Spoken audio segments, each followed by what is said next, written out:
गुनाह की 3 कैटेगरी हुई, अधर्म, अपराध और छोड़ दीजिए वो सब, हमको नहीं जानना है ये 3 चीज।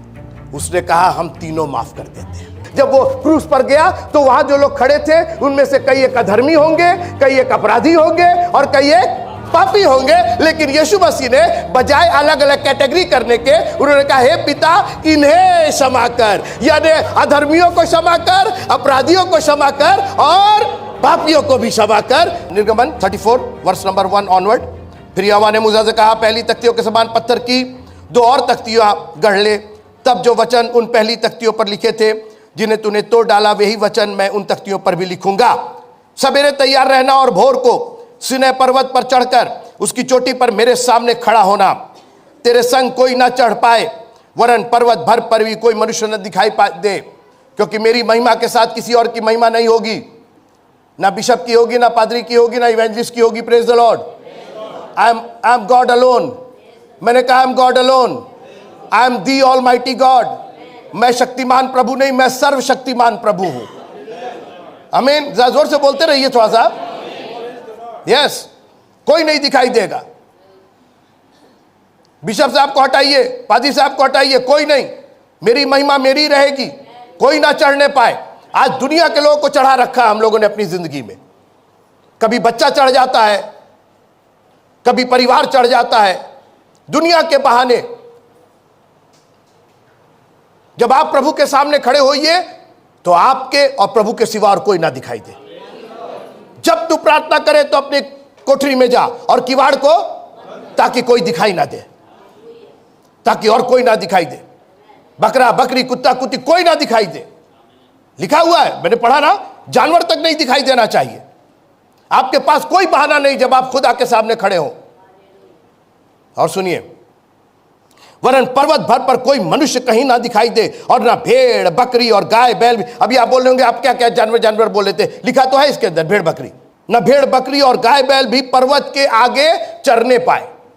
तब मूसा ने पहली तख्तियों के समान 2 और तख्तियां गढ़ी और भोर को उठकर अपने हाथ में पत्थर की वे दोनों तख्तियां लेकर यहोवा की आज्ञा के अनुसार सिरे पर्वत पर चढ़ गया। हमने अब बताया था कौन चढ़ रहा था और कौन उतर रहा था। तब यहोवा ने बादल में उतरकर उसके संग वहां खड़ा होकर यहोवा नाम का प्रचार किया। यहोवा उसके सामने होकर यूं प्रचार करता हुआ चला, यहोवा यहोवा ईश्वर दयालु और अनुग्रहकारी, कोप करने में धीरजवंत और अति करुणामय और सत्य और हजारों पीढ़ियों तक निरंतर करुणा करने वाला। आप तो खाली देख रहे हैं और सुन रहे हैं, मनन कर नहीं रहे। आप कहिएगा इसमें क्या मनन करें, आप पढ़ रहे हैं हम लोग सुन रहे हैं। अरे मनन कीजिए, क्या क्या क्या क्या है परमेश्वर। 3 चीजें हैं यहां पर। आइए मैं पढ़ रहा हूं, अब आप देखिए 7वां पद, हजारों पीढ़ियों तक निरंतर करुणा करने वाला। और उसके बाद एक वर्ड आया है, क्या? उसके बाद क्या आया है? उसके बाद ये 3 अलग अलग चीजें हैं, याद रखिएगा। अधर्म, फिर अपराध, और ये तीनों को हम लोग खिचड़ी बना देते हैं। पाप अधर्म नहीं है, अधर्म पाप नहीं है, ये तीनों अलग अलग है। इन पर हम बात करेंगे। अधर्म क्या है, अपराध क्या है और पाप क्या है, इसको अंडरलाइन कीजिए आप लोग। ये 3 अलग अलग चीजें हैं, इस पर हम बात करेंगे। लेकिन एक एनकरेजिंग बात बता देते हैं, एक एनकरेजिंग बात बता देते हैं। 3 कैटेगरी हुई, गुनाह की 3 कैटेगरी हुई, अधर्म, फिर अपराध और छोड़ दीजिए वो सब, हमको नहीं जानना है ये 3 चीज। उसने कहा हम तीनों माफ कर देते हैं। तालियां बजा के प्रभु को धन्यवाद दीजिए। उसने कहा हम तीनों माफ कर देते हैं। बाद में परिभाषा खोजना तुम इनकी, कि तुमने अधर्म किया है कि अपराध किया है कि पाप किया है, हम इकट्ठे माफी कर देते हैं सब। तो जब माफी हो गई तो परिभाषा क्या खोजे? आप है मेरे साथ? हम कह रहे हैं कि अगर टीचर ने कहा कि चाहे केला लाओ, चाहे सेब लाओ, चाहे अंगूर लाओ, नंबर तुमको 10 ही मिलेगा, तो कौनों लेते आइए। आप समझे मेरी बात? भाई आप ठेले पर जाकर के फिर बहस क्यों कर? नहीं हमको केला ही चाहिए। टीचर ने केला नहीं मंगवाया, उसने कहा चाहे केला, चाहे सेब, चाहे अंगूर, दम मिलेगा कितना सबको? 10 ही नंबर मिलेगा। पूरा का पूरा अंक मिलेगा। तो क्या फर्क पड़ता है, आप अंगूर लेकर के आए, आप केला लेकर के आए, हम सेब लेकर के आए, मिला तो नंबर 10 मिला कि नहीं मिला? आप है मेरे साथ? प्रेज द लॉर्ड, प्रभु का धन्यवाद कीजिए। छोटा अपराध और बड़ा अपराध प्रभु के सामने सब बराबर है, लेकिन सबसे अच्छी बात, उसने हर अपराध को हमारे क्षमा कर दिया है। चाहे हमने अधर्म किया हो, चाहे हमने अपराध किया हो, और चाहे हमने पाप किया हो, उसने हर चीज की माफी दे दी। जब वो क्रूस पर गया तो वहां जो लोग खड़े थे उनमें से कई एक अधर्मी होंगे, कई एक अपराधी होंगे और कई एक पापी होंगे, लेकिन यीशु मसीह ने बजाय अलग अलग कैटेगरी करने के, उन्होंने कहा, हे पिता, इन्हें क्षमा कर, यानी अधर्मियों को क्षमा कर, अपराधियों को क्षमा कर और पापियों को भी क्षमा कर, और तेरे नाम का हम लोग धन्यवाद करते हैं। तालियां बजा करके प्रभु का धन्यवाद कीजिए। प्रश्न इस बात का नहीं है कि हम अपराधी हैं, अधर्मी हैं, पापी हैं। प्रश्न इस बात का है कि हम क्षमा किए हुए लोग हैं। क्या हमारा प्यारा प्रभु है, उसने क्षमा कर दिया। चाहे तुम्हारे पाप किस रंग के, लाही रंग के क्यों ना हो, लाल रंग के क्यों ना हो, मैं उन्हें हिम की नाई श्वेत करूंगा। हबक्कुक की पुस्तक उसका 3रा अध्याय निकाल कर रखिएगा, थोड़ी देर मेरे साथ रहिए आप। और निर्गमन की भी पुस्तक 34वां अध्याय निकाल करके रखिए। अभी हम लोगों ने कितने चरित्र देखे यहोवा के? 7 चरित्र हम देखे। तो सवाल इस बात का है कि इन चरित्रों की जरूरत क्या थी? 1 मिनट, दयालु होने की क्या जरूरत है? अनुग्रहकारी होने की क्या जरूरत है? निर्गमन की पुस्तक उसका 34वां अध्याय। कोप करने में धीरजवंत, गुस्सा होने में थोड़ा सा धीरज रखता है। क्या, क्यों भाई, काहे के लिए, क्यों? अति करुणामय, क्यों आप अति करुणामय हैं? और सत्य, क्यों आप सत्य हैं? हजारों पीढ़ियों तक निरंतर करुणा करने वाला, अधर्म और अपराध और पाप का क्षमा करने वाला। प्रश्न इस बात का है कि आप क्यों इतने अच्छे हैं, क्यों दया कर रहे हैं, क्यों आप अनुग्रहकारी हैं, अति करुणामय है, क्यों आप अधर्म को, अपराध को और पाप तीनों को क्यों क्षमा कर रहे हैं, आप इतनी आशीषें क्यों दे रहे हैं? उसका एक जवाब, क्योंकि इन सब की उसको नहीं, हमको आवश्यकता है। बिना कोख के आप पैदा नहीं हो सकते। हमने बताया था दयालु का मतलब कोख होता, बताया था ना, बिना कोख के आप पैदा नहीं। तो कोख किसके लिए चाहिए? बेबी के लिए चाहिए कि नहीं चाहिए? वो दयालु इसलिए है कि वो हमको जन्म दे सके। वो करुणा में इसलिए है, वो दया इसलिए करता है क्योंकि हमको दया चाहिए ही चाहिए, वरना हमारा अंत हो जाएगा। ये सारी 7 बातें जो है उसके अंदर जो वो प्रचार कर रहा है, वो ये कह रहा है कि ये 7 चीजें तुमको चाहिए, और सिर्फ चाहिए नहीं, ये मैं हूं। तुमको दया चाहिए, मैं हूं। सोचिए आप, जितनी चीजों के बगैर हम रह नहीं सकते, उसने कहा वो सारी चीजें मैं हूं, दूंगा नहीं, मैं हूं। चीनी कह रही कि तुमको मीठा खाना है तो मैं मीठी हूं। नमक कह रहा है कि तुमको खट्टा खाना है, नमकीन खाना है, तो मैं हूं। मैं दूंगा नहीं कहीं से। नमक कहां से नमकीन देगा? वो तो नमकीन है ही है। प्रभु किसी से दया नहीं करवाएगा। अरे साहब आपकी बड़ी दया है, अरे भैया आपकी बड़ी दया, कुछ नहीं। प्रभु कहता है कि मैं दया हूं। फिर से सुनिए उसको, निर्गमन की पुस्तक और उसका 34वां अध्याय 5वीं आयत। ईश्वर दयालु, क्यों दयालु? क्योंकि हमको उसको क्या करना है? जन्म देना है। मैंने बताया ना, दयालु का मतलब क्या होता है? कोख, गर्भ, रहम। तो उसने कहा नए सिरे से जन्म लेना है तुमको। कहां से लेंगे? निकोदेमुस से पूछा, माता के गर्भ में जाके क्या जन्म लेना है? तुमको जरूरत ही नहीं वहां जाने की, क्योंकि वो गर्भ मैं हूं। I am that womb. मैं तुमको पैदा करूंगा और पूर्ण पैदा करूंगा, कोई दाग धब्बा नहीं होगा। तुम्हारी शक्लो सूरत आसमानी बाप की तरह तुम्हारी शक्लो सूरत होगी। तुमको दया चाहिए, तुमको अनुग्रह चाहिए, तुमको मेरा जो गुस्सा है उसमें विलंब चाहिए, जो जो चाहिए वो प्रभु है। 7 चीजें चाहिए हमको इस जीवन में और अगले जीवन में जिंदा रहने के लिए, और प्रभु ने कहा वो 7 चीजें मैं हूं। क्योंकि मूसा से उसने कहा कि तू कौन है, तेरा नाम क्या? उसने कहा मैं जो हूं सो हूं। तो वो क्या है? तो वो दयालु है। वो क्या है? आगे पढ़िए, आगे क्या है वो पढ़िए, उसमें क्या लिखा? वो क्या है? और क्या है? और क्या है? और क्या है? और क्या है? हजारों पीढ़ियों तक निरंतर करुणा करने वाला। और क्या करने वाला? अधर्म, अपराध और पाप का क्षमा करने वाला परमेश्वर है। तालियां बजा करके प्रभु का धन्यवाद कीजिए। अब निकालिए हबक्कुक की पुस्तक 17वां पद पढ़िएगा। क्योंकि चाहे हाँ, अंजीर के वृक्षों में हाँ, फूल ना लगे और ना दाखलताओं में फल लगे, जलपाई के वृक्ष से केवल धोखा पाया जाए और खेतों में अन्न ना उपजे। ये तीनों चीजें जो हैं वो रोटी, कपड़ा और मकान से जुड़ी हुई हैं। ये तीनों चीजें, अंजीर, उसके बाद दाखलता और उसके बाद जलपाई के वृक्षों से धोखा और खेतों में अन्न। ये रोटी, कपड़ा और मकान, तीनों चीज इसके अंदर शामिल है।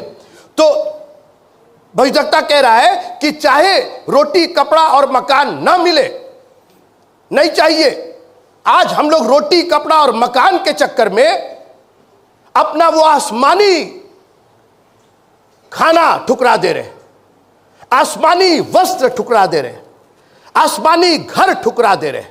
दुनिया के रोटी के चक्कर में, दुनिया के कपड़ों के चक्कर में और दुनिया के घर के चक्कर में जो अजर और अमर है, जो भोजन ये जो खाओगे, ये पियोगे, तुम कभी मरोगे नहीं, तुम्हें प्यास नहीं लगेगी कभी। ये यीशु मसीह ने कहा। थैंक यू जी। जो वस्त्र मैं तुमको दूंगा, उजला वस्त्र, धार्मिकता का वस्त्र, वो पहन करके तुम नंगे नहीं दिखाई दोगे, तुम परमेश्वर के सामने धार्मिकता के साथ खड़े होगे। और वो मकान, मैं जाता हूं एक जगह तैयार करने के लिए, आकर के तुमको लेके जाऊंगा। वो रोटी, कपड़ा और मकान प्रभु नहीं चाहिए, इस संसार में नहीं चाहिए। अरे इसके बगैर कैसे चलेगा? बिल्कुल चलेगा, प्रभु रखेगा आपको जिंदा। हालेलुया। हम तो नौकरी करते थे, हमने छोड़ दिया, और कई लोग की नौकरी लगवा दिया प्रभु की सेवा। तो क्या नौकरी करिए, कौन मना कर रहा है, लेकिन प्रभु की सेवा के ऊपर नहीं। हालेलुया। आगे पढ़िए क्या लिखा है। भेड़शालाओं में हाँ, भेड़ बकरियां ना रहे, हाँ, और ना थानों में गाय बैल हो। ये पूरा जो ये सेंटेंस है, इसका मतलब ये कि मेरा कुछ सब चीज नुकसान में जा रहा है।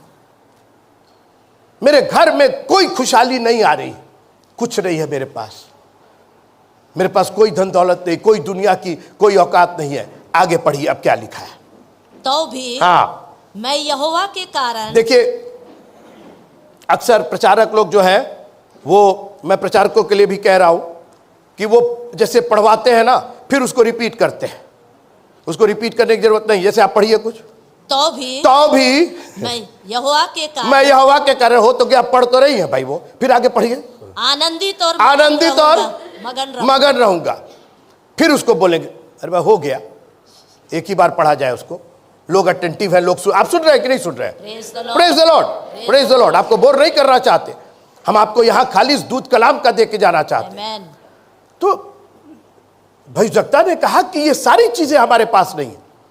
हम दुनिया की दृष्टि से कंगाल जरूर है, लेकिन हमारे पास आसमानी वो जो रोटी है, आसमानी कपड़ा है और आसमानी मकान है, जो इस दुनिया की दौलत से कहीं बढ़ करके। तो भविष्यवक्ता ने कहा हमारे पास कुछ नहीं है, हम दुनियावी रीत से कंगाल हैं, तो भी मैं यहोवा के कारण आनंदित और मगन रहूं। अभी कहाँ यहोवा पर चलेगा, पहले तो अपने को तय कीजिए। तो अभी मम्मी मेरी, भैया मेरे, दीदी मेरे, पहले अपने को तय कीजिए कि आप कहाँ खड़े हैं, संसारिक रोटी पर, संसारिक कपड़े पर, संसारिक मकान पर, कि आसमानी रोटी, आसमानी कपड़ा और आसमानी मकान। कहां खड़े हैं आप तय कीजिए। पहले उसमें लिखा है मैं, लिखा है कि नहीं लिखा है? तो अभी नहीं, वो पीस चर्च वाले लोग, तो अभी वो क्वायर के लोग, तभी वो जो बजाने वाले हैं वो लोग, you decide where are you standing. तो अभी मैं, पहले इसकी बात कीजिए, सब लोग अपने को देख करके कहिए पहले, परंतु मैं, तो अभी मैं, ना कायदे से, हाँ कौन ही बगल में हाथ रखा है, परंतु मैं आई वॉन्ट टू कन्फेस। प्रभु जी दुनिया की चीजें आए जाए, ये जरूरत है, जितना होगा कर लेंगे, लेकिन मैं हालेलुया, यहोवा के कारण आनंदित और मगन रहूंगा। अब आप कहिए कि दादा क्या है उनके पास, क्या इतने आनंदित और मगन हो? अब फिर निर्गमन में आप आ जाइए, मैं यहोवा के कारण। अब अगला पूछेगा यहोवा के पास है क्या कि तुम उसके कारण आनंदित और मगन हो? अब एक साथ पढ़िए आप लोग यहोवा का प्रचार जी। यहोवा, यहोवा ईश्वर, ईश्वर दयालु, तो सबसे पहले उसके पास क्या है? दया है। हालेलुया। मैं यहोवा के कारण आनंदित हूं क्योंकि यहोवा के पास मेरे लिए दया है। हम दया के पात्र हैं, हमको दया चाहिए। हे यीशु नासरी मेरे ऊपर दया। कोई मेरे बोलेगा प्रेज द लॉर्ड, हेलो। वो अंधा था, उसने ये नहीं पुकारा हे यीशु नासरी मुझको आंख दे, मुझको आंख दे, मुझको आंख दे, मुझको आंख दे, मुझको आंख दे। उसने कहा कि मुझ पर दया कर, क्योंकि तेरी दया में ही मेरी आंख भी शामिल है। हालेलुया। आप उससे कहिए खुदाबंद आप दया कीजिए और मेरी आंख भी मिल जाएगी, मेरे कान भी मिल जाएंगे, मेरी नाक भी मिल जाएगी, आप सिर्फ दया कर दीजिए। और सबसे अच्छी बात है कि दया कहीं से खरीद करके आपको नहीं लाना है, किसी से भिजवाना नहीं है, किसी से खोद करके नहीं निकालना है। आप तो खुद ही दयालु हैं, आप खुद दयालु हैं। हम क्यों परमेश्वर यहोवा के कारण आनंदित है? ठीक है मेरे पास गाड़ी नहीं है, बाड़ी नहीं है, बंगला नहीं है, बैलेंस नहीं है, कोई बात नहीं, मैं यहोवा के कारण। तुम्हारे पास गाड़ी बंगला होगा लेकिन दया तुम्हारे पास नहीं है। मेरे पास दया है, मेरे पास दयालु ईश्वर है और वो मेरा अपना ईश्वर है। हालेलुया। और क्या है वो? काहे आप आनंदित है, काहे आप खुश है जी? आगे क्योंकि वो अनुग्रह, क्या है वो? अनुग्रह। हाँ, क्या बात है, अनुग्रहकारी। अनुग्रह का मतलब होता है जो हमको नहीं मिलना चाहिए था वो हमको मिला है। माफी नहीं मिलनी चाहिए थी, उसको क्रूस पर चढ़ाया जा रहा था, उन लोग को श्राप मिलना चाहिए था, मगर मजबूर, वो तो अनुग्रह है। मैंने कहा वो तो अनुग्रह है। तो जब अनुग्रह निकलेगा तो किरकिरे निकलेगा, जिनको मिलना नहीं चाहिए उनको भी मिल गया। मैं, कोई मेरे साथ है? जब उड़ाऊ पुत्र लौट करके आया अपने बाप के कारण आनंदित था। उसने अपने बाप को याद किया और कहा मेरे पिता के घर में नौकर भी भूख से ज्यादा खाना पाते हैं और तो मेरा बाप है, अनुग्रह तो मिलना ही मिलना है मेरे को। वो जब लौटा होगा तो एक आनंद से लौटा होगा। अंदर तो खुशी होगी कि आज अपने बाप के पास जा रहे हैं, पापा तो मेरे को माफ कर देंगे, क्योंकि वो पापा के बारे में निर्गमन की पुस्तक 34वें अध्याय की 5वीं आयत में पढ़ चुका था कि मेरा पापा दयालु भी है, मेरा पापा अनुग्रहकारी भी है, इसलिए मेरे को कोई डर नहीं है। जब आप प्रभु के पास आइए, और इसीलिए मैं चाहता हूं जब आप चर्च आइए तो हंसी और खुशी के साथ आइए, ये जानते हुए जो गलती है मेरा बाप मेरे को माफ करने को तैयार है। भले ही बिशप साहब माफ करे चाहे ना माफ करे, फलानी बहन माफ करे ना करे, मेरा प्रभु तो दयालु भी है और अनुग्रहकारी भी है। हमको कोई फर्क नहीं पड़ता। हम जानते हैं हमारे पास बहुत कुछ नहीं है, लेकिन मैं यहोवा के कारण आनंदित। क्यों आनंदित हो भाई? यहोवा के कारण। अरे वो दयालु है, वो अनुग्रहकारी। अरे अभी और सुनो ना, और सुनो जी, सुनाइए। कोप करने में धीरज। क्या है? जोर से पढ़िए। कोप करने में धीरजवंत। कोप करने में, धीरज करने में, अरे गुस्सा करने में धीरजवंत है। धीरजवंत, धीरज धरता है। और धीरज एक ऐसा शब्द है जो बहुतों को पार लगा देगा। मैं यहोवा के कारण आनंदित हूं। क्यों आनंदित हूं? वो दयालु है, वो अनुग्रहकारी है और देर से क्रोध करने वाला। आगे पढ़िए क्या और क्यों आनंदित है आप? अति करुणामय। क्योंकि अरे करुणामय नहीं, अति करुणामय है, अति करुणामय। एक डॉगी होता है, हम लोग के घर के सामने रहता है। एक दिन रोटी दिए, वो खाया, आपने करुणा दिखा रहे, भूखा था। दूसरा दिन आया, दुम हिला रहा, आप भट भट भट, वो भी तीसरे दिन भट करके चला जाएगा आपको। एक दूसरा घर है, वो रोटी देता है, वो चला खा के चला जाता, दूसरे दिन फिर आता है, मालूम हुआ उसके आने के पहले रोटी रखी हुई है। वो तीसरे दिन फिर आता है, फिर वो रोटी पाता है। कह दीजिए कि चौथे दिन वो लौट करके नहीं आएगा, वो फिर आएगा, और पांचवें दिन वो फिर आएगा, और छठवें दिन वो फिर आएगा। और यीशु मसीह ने कहा जब तुम दुआ करो तो इस तरह दुआ करो, हमारे दिन भर की रोटी आज हमें दे, आई वॉन्ट इट। और कैसे आप उसका घर छोड़ करके कहीं इधर उधर आप जा सकते हैं? आप कुत्तों से भी गए गुजरे नहीं हो सकते। हमारे घर के सामने 4 कुत्ते, और मैंने पूछा यार ये 4 कुत्ते हमेशा क्यों बैठे रहते हैं? अरे भैया जो बचता है उसको लोग को दे देते हैं। तो क्या रोज देते हो? जी रोज बचता है तो रोज दे देते हैं। प्रभु तेरा धन्यवाद हो, हम तेरी ड्योढ़ी पर बैठे रहेंगे क्योंकि हमको रोज की रोटी चाहिए। हम इस घर को छोड़ करके कहीं नहीं जाएंगे। वो हमारे लिए हरी हरी चराइयां और सुखदाई जल के झरने उसने खोल करके रख दिया हमारे लिए। दूसरे घर में लात खाने के लिए जाएंगे, दूसरे का घर में गाली खाने के लिए जाएंगे? आप कोई है मेरे साथ? और यहां तो मालिक नौकर से नहीं भेजा, मालिक खुद निकल करके, बाप खुद निकल करके, उसने आकर के चुमा, उसने खुद हिदायत दी। आपका मालिक आसमान से जमीन पर आ गया कि आपको दिन भर की रोटी मिल जाए, मेरा दरवाजा छोड़ करके कोई ना जाए। कुत्ते भी जानते हैं कि किस दरवाजे पर। हरा बादशाह दरा, मैं यहोवा के कारण आनंदित होगा। फिर से बोलिएगा, मैं यहोवा के कारण आनंदित होगा। तो भी मैं यहोवा कैसे, ये तो भी जरूर लगाइएगा, तो भी मैं यहोवा के कारण आनंदित और मगन होगा। बोल दीजिए, तो भी मैं यहोवा के कारण आनंदित और मगन होगा। वो दयालु है, वो अनुग्रहकारी है, और अति, और क्या है? काहे काहे काहे काहे इतना दीवाने काहे हैं आप प्रभु के पीछे? आगे पढ़ लीजिए जी। और सत्य है, और सत्य है। अरे बाप रे बाप, आज सत्य की खोज में तो लोग कहाँ हाथ जोड़ के बैठे हुए, किसी यहाँ बैठे वहां बैठे यहाँ बैठे। उसने कहा सत्य मैं ही हूँ, मैं ही सत्य हूँ, सत्य बताऊंगा नहीं, सत्य दिखाऊंगा नहीं, सत्य पहुंचाऊंगा नहीं, मैं ही सत्य हूँ। वो सत्यता की पहचान देखिए, क्रूस पर वो चढ़ा था और उसने कहा तू आज ही मेरे साथ स्वर्गलोक में होगा।